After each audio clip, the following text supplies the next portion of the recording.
Good evening, everyone. We're so excited that you took the time to join us this evening for a conversation with Dr. Elizabeth Jalazo about the Angelman syndrome clinics and the recently formed 15q Clinic Network.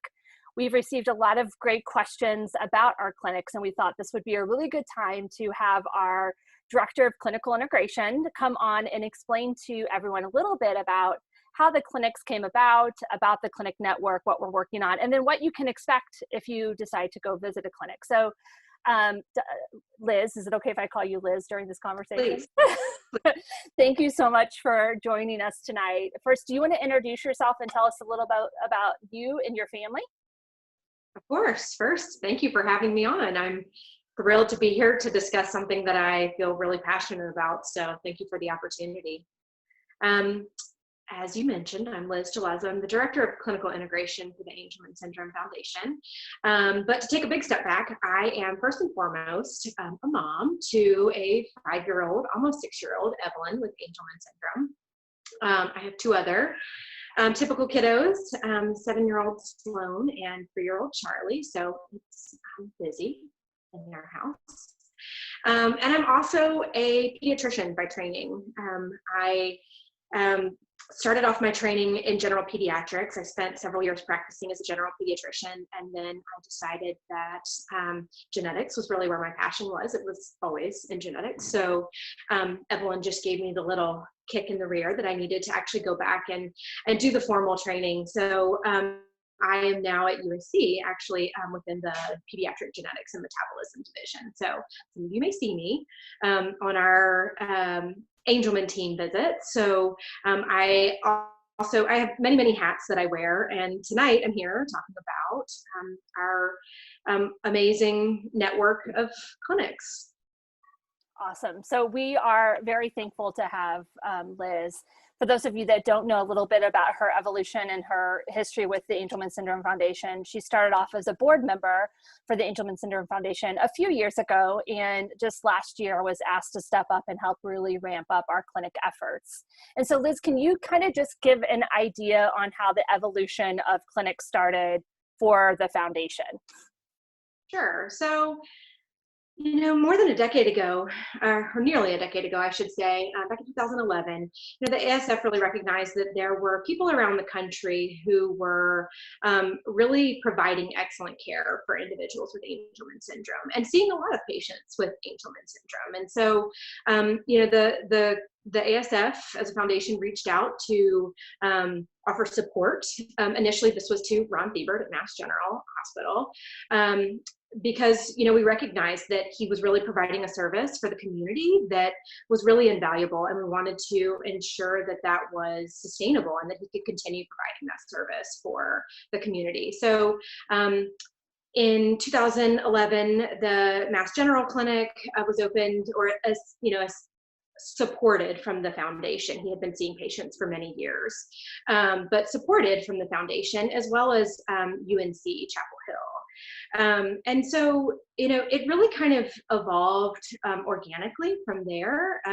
Sites around the country that demonstrated an interest, and again, we're already seeing a number of Angelman patients and kind of had already demonstrated that they were providing really comprehensive centers of excellence where patients could come and see multiple providers, all the different providers that they needed. And so kind of one by one across the country, clinics started to pop up, again, in sites where there were clinicians, largely neurologists or geneticists who were seeing Angelman patients and had demonstrated a passion for caring for this community. And so we began supporting other clinics around the country. And then in 2019, engaged in a really strategic relationship with the Dup15q Alliance to dramatically expand what was at the time 6 domestic clinics with a handful of international sites to a much larger network with more geographic reach to really expand and meet the needs of our community across the country. So Liz, when we'll talk a little bit about what the network is doing, but when the Angelman Syndrome Foundation and now in partnership with Dup15 think about having a new clinic added to the network, what does that look like? What are the expectations? What are the qualifications? What do we really envision when a new clinic comes on? So it's a really good question, and one we get asked often. So, I think probably the key driver in success for a clinic is having a champion. And so, really, if patients, if families reach out to us and say, hey, all of us in this area are seeing this one doctor, and this doctor is phenomenal, and they've really, demonstrated that they have a passion for, seeing kids with and adults with Angelman syndrome or, Dup15q, then that certainly opens the door to a conversation. When we initially started this clinic network, the goal was to have, most of these flagship sites be truly comprehensive. So, really thinking about any needs, medical needs that a person with Angelman syndrome or Dup15 might have, and we all know who those doctors are, largely a neurologist, maybe a behavioral specialist, communication expert, physical therapist, GI docs. Those are kind of the ranking list of folks who we know our loved ones may need to see. And so we wanted to make sure that those people were available and highly engaged. And so there is a little bit of a different flavor across the country to the different clinic sites. And one thing that we've acknowledged, particularly in the last couple of years, is that there are individual providers across the country who are doing a really phenomenal job. And just because they're not in a multidisciplinary setup where they have a whole team of 10 people doesn't mean that they shouldn't still be in the network. And so you'll see as more and more of the newer clinics come online that it may be providers, maybe just a neurologist across the country somewhere who's been seeing a lot of Angelman or Dup15q patients, who it has demonstrated really, an expertise and passion for caring for our loved ones. So can you help just explain to those who might not understand Dup15 in that particular rare disease why this partnership made sense, and why, if one doctor is seeing a Dup15q individual, why that clinician would have some sort of expertise in Angelman syndrome as well? Sure. It's a really good question as well. So, people often ask why the relationship is not necessarily intuitive. So, as you all know, Angelman syndrome is caused by a lack of UB3A, whether that be from deletion on the 15th chromosome, or unique parental disomy, or an imprinting center defect, or a mutation in UB3A. It's caused by a decrease in that. What many people don't know is that actually having too much, or having a duplication or a triplication of this region, of the same region of the 15th chromosome, actually produces Dup15q. So while they are very different syndromes, oftentimes the same set of providers are needed to care for both populations of individuals. So, patients with both syndromes would likely need a neurologist, would likely need a behavioral expert, would likely need, often need GI docs, physical therapists, again, communication experts. All of the same providers that are needed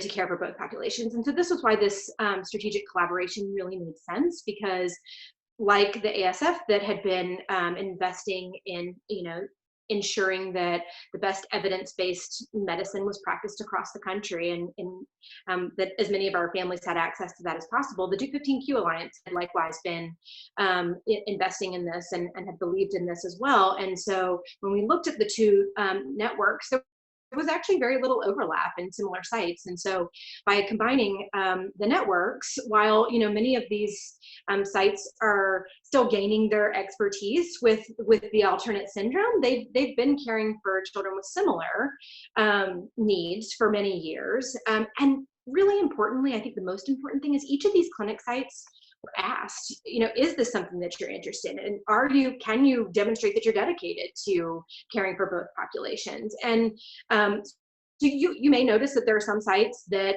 only see one versus the other, and that's because we really wanted this to be a network where the providers and the doctors that were in there, this was really their passion to be caring for individuals with Angelman or Dup15q.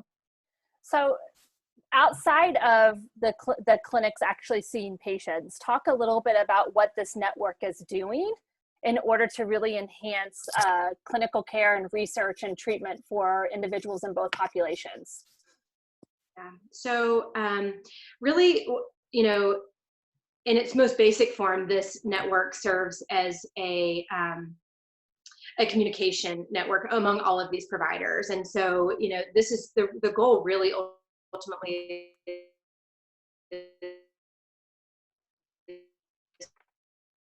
to provide to the country to as possible.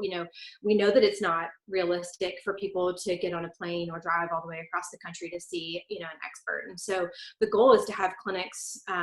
Originally, the lofty goal was to have clinics within 4 hours of every family with Angelman syndrome, so that they could drive to a clinic. Not that we've abandoned that goal, but this is that's a big goal. And Yeah. so really the goal was access to care. As a parent of a child with a rare disease, I know how frustrating it is to see providers that I feel like I know more about Angelman syndrome than they do. And I know across the rare disease communities that is a common theme, is that it's challenging to find providers who truly are experts in your child's rare disease. And I can say, as a pediatrician, it's impossible to be an expert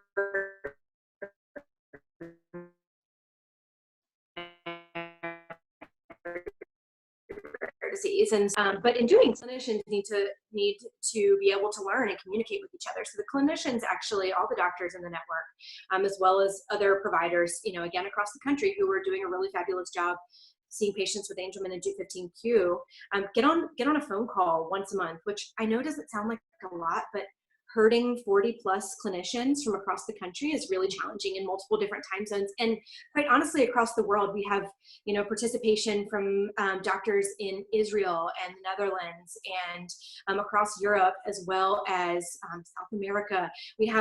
It's really challenging to get that many clinicians to find a time when people can get together. And during these calls, we discuss challenging cases that have come up over the last month. So, patients who presented with really challenging to control seizures or really challenging to control behaviors. And,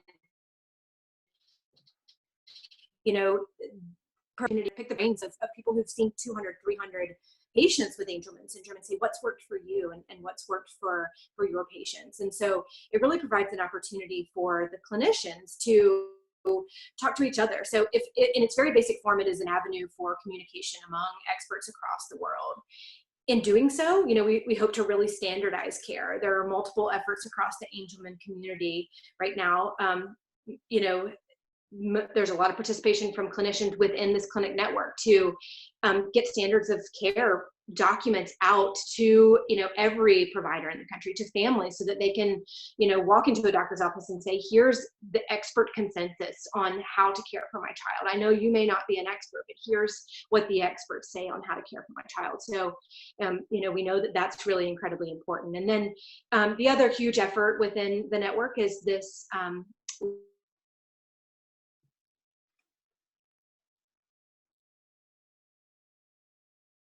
Liz, you cut out. database that I'm sure we'll talk about it. Are you still there, Liz? You froze there. Yeah. So you said another big effort was, after the standards of care, we missed you. What was the second effort? The ladder database. Oh, yes. Yeah. So let's just get into that really quick. 2-minute commercial about what the ladder database is and why it's essential to the work that's happening in therapeutics right now. So the ladder stands for Linking Angelman and Dup15q data for expanded research. And so the idea behind ladder is, you families have been going to Angelman clinics. You've been going to clinicians' offices for your children, your adults' entire lives, and a lot of your time has been spent filling out forms, right? Like hours worth of forms. And you might often wonder, where in the world does any of that information live, right?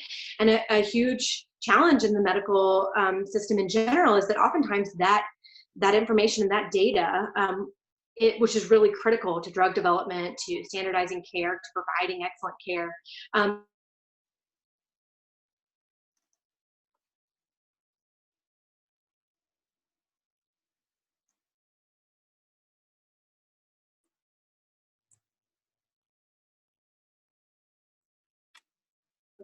is stuck within there, all of this data can live. So we can really harness all of that patient data. So if you know, this is all consented. So if families consent to have, you know, that those hours worth of forms utilized for other purposes, like I said, like standardizing care, like, you know, really basic things like establishing some growth charts for Angelman syndrome. So all of our children that are deemed failure to thrive, perhaps this is just the way Angelman syndrome grow, right? Children grow. So, you know, really learning all of that information, we can harness all of that information and really utilize it to its full capacity, both for clinical care, but also for drug development. Absolutely. So switching gears just a little bit, if a family is wanting to attend one of our clinics, what should they expect? What is, like, you know, I know all the visits look a little different across the board at the clinics, but what does a typical visit may look like for a family? Yeah, so this is really customizable, right? The goal is that what is to meet the needs of the families where they are, and those needs are highly, highly variable. So I'll just use, you know, myself and Evelyn as an example. So Evelyn was diagnosed when she was around 1 year old.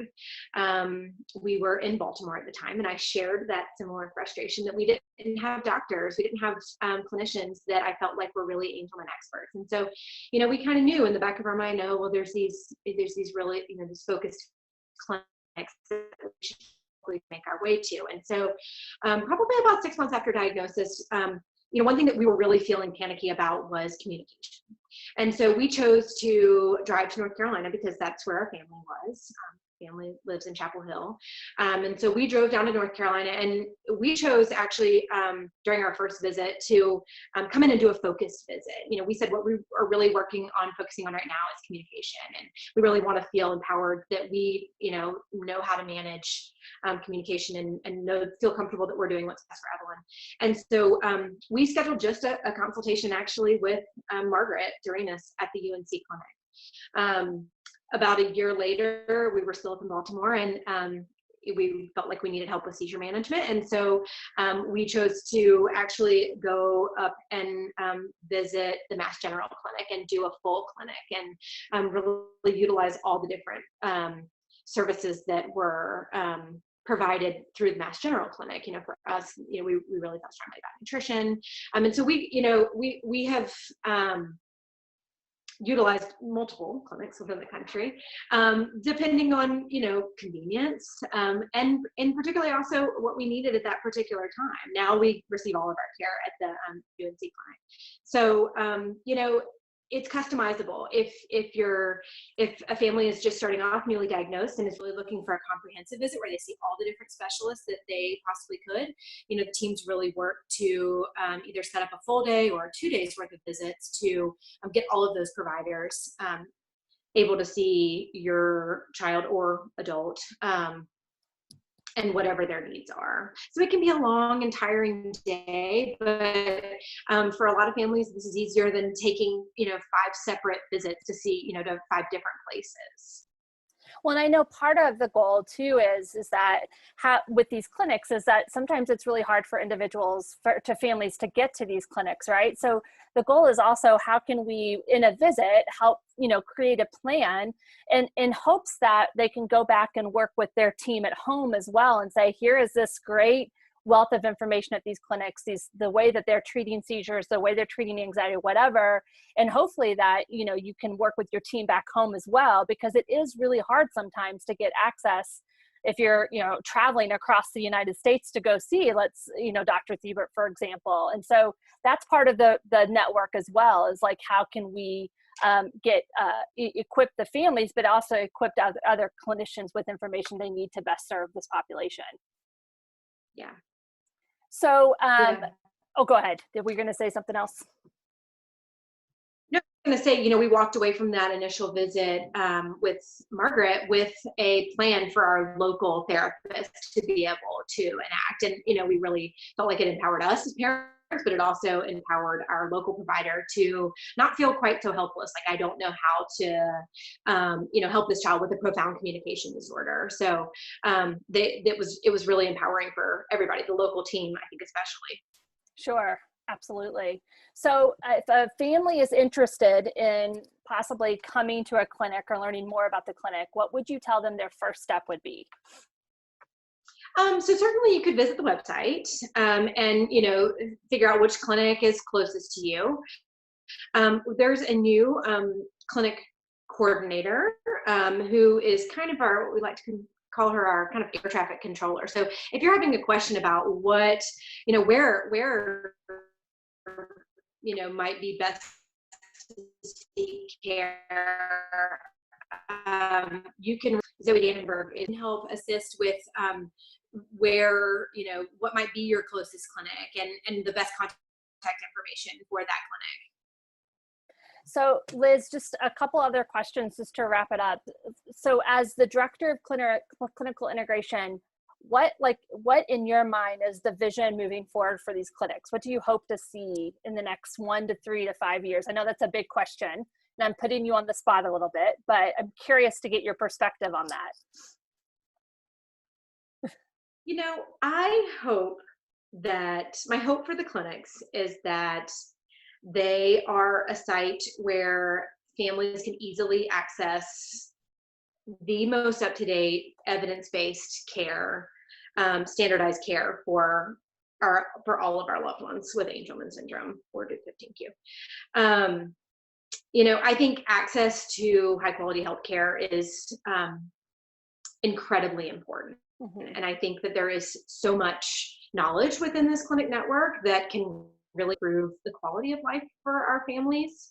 And my hope is to make that truly accessible. One thing that I hope comes out of COVID-19 is better accessibility to telemedicine through the clinic network. So I would love to see more accessibility for new patients, perhaps who haven't been seen within the clinic network, to be able to schedule an initial consultation, a comprehensive consultation, and do that entirely remotely. You know, we're working with all of our clinic sites and their individual institutions to figure out who's able to offer what at this time, and what that might look like going forward. You know, my great hope is also that these sites are homes for clinical trials for our families as well. I desperately dream for us not to all have to fly across the country to participate in clinical trials. I want there to be clinical trial sites drivable to families, so that this, being able to participate in a clinical trial is not prohibitive because of travel and the challenges that travel, can cause for our families. So, you know, I would, those are kind of my dreams for the next 1 to 3 years for the clinics. Sure. So, you know, I want to first thank you for all the work that you've done with the clinic network, and your, couple of years that you've been on board. To see the expansion that has happened has been unbelievable. And this is one thing that I think as a community, we're really proud of, and we're so thankful for amazing donors that help sustain and support these clinics, because it does take some, financial support for us to be able to provide this service for the community. And so I'm hoping any families that are listening that participate in raising money for the walk, or doing donations or whatever it may be, that you've made this happen, and you've made this impact in the community that will be felt not only in the past, but it'll be felt hopefully for a long time in the future. So thank you so much for being with us today. And if anybody ever has any questions about the clinic network, please feel free to reach out to us, where, all of the information is on our website. We will be launching a new Just15q Clinic Network website soon, so stay tuned to hear more about that. But we're always available to answer any questions about the clinics and any questions you may have. We also have a document online that was created by a parent that is kind of a checklist of things to do and be prepared for before you go to a clinic. And this is a great resource that you can use to just kind of give yourself a little preparation before you head into a clinic from a parent's perspective. So thank you all for being with us tonight. Liz, thank you. Enjoy the rest of your evening, and we will talk to you guys soon. Thank you. Bye.